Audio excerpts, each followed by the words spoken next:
আপনারা হয়তো কোনোদিন টাকলি মিমিকে দেখেননি। এখন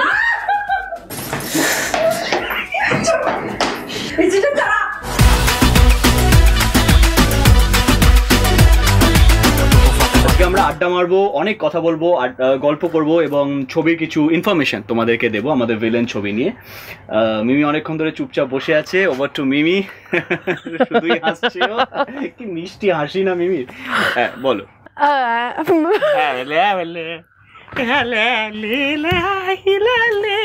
বলো।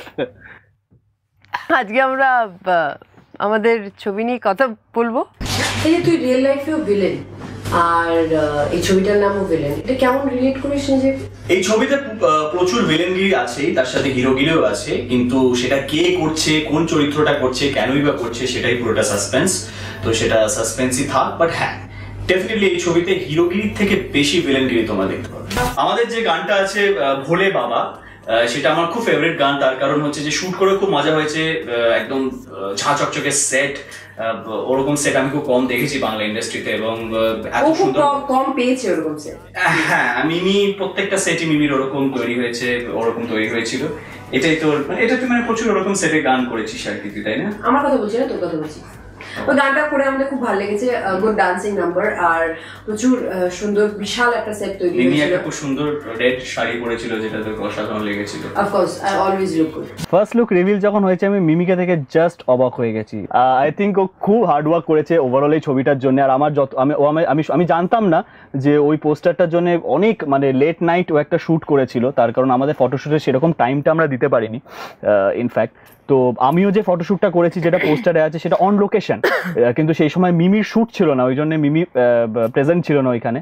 তো পোস্টারের জন্য ওর পুরো টিমকে ডেকে এনে অনেক রাত্রেবেলা অলমোস্ট 1 AM না 2 AM অবধি শ্যুট করেছে ও পোস্টারটার জন্য। তো ভীষণভাবে তো I am really happy for her. তো ও চাইছে আমি ওর প্রশংসা করি, কিন্তু আমি করবো না। এই দো ফুল এক মালের ব্যাপারটার মধ্যে শুনতে যতটা রোমান্টিক মনে হচ্ছে, অ্যাকচুয়ালি সেটা নয়। এর মধ্যে প্রচুর থ্রিলার সাসপেন্স লুকিয়ে আছে। তো সুতরাং এই মালি যে দুই ফুলকে নিয়ে কিভাবে কি গেম খেলছে, এবং মানে সেখানে যে পুরো মানে দুটো ফুলও যে খুব একটা ইনোসেন্ট তা নয়। এই সব পুরো গল্পটা বলে দে না। হ্যাঁ পুরো গল্পটা বলে দে। লাস্টে মিমি মরে যাচ্ছে এবং মিমিকে আমরা সবাই মিলে ইলেকট্রিক চুম্বিতে ঢুকিয়ে দিচ্ছি। এটাই হচ্ছে ছবির ক্লাইম্যাক্স। আর লাস্টের ক্লাইম্যাক্স হলো যে আমি একটা ঘোড়ার মধ্যে ওকে জামা কাপড় খুলে সারা গায়ে নুন লাগিয়ে ঘ্যাসটাতে 5 কিলোমিটার ঘোড়াটা করেছে, মিমি পাদুর উল্টে ভাবে পড়ে গেল।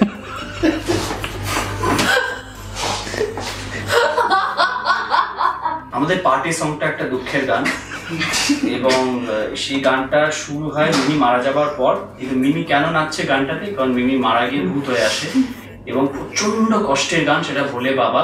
গানটা হচ্ছে ভোলে বাবা আর করেগা। You are just a stupid. গানটা তোমরা শুনেছো, শুটটা এরকম ছিল না? হ্যাঁ, আর কোনো কিছু রিভিল করিনি তো?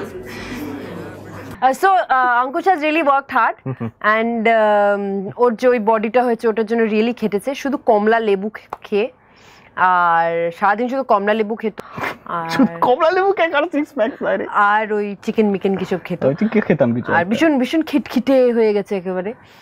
You just have to say the entire story. আমাদের গল্পে একটা সাসপেন্স আছে, ওর সাথে একটু রোম্যান্স, ওর সাথে একটু সাসপেন্স। আমার ছবিটা করা ভুল হয়েছে, ইন্ডাস্ট্রিতে আসা ভুল হয়েছে, নায়ক হওয়া ভুল হয়েছে।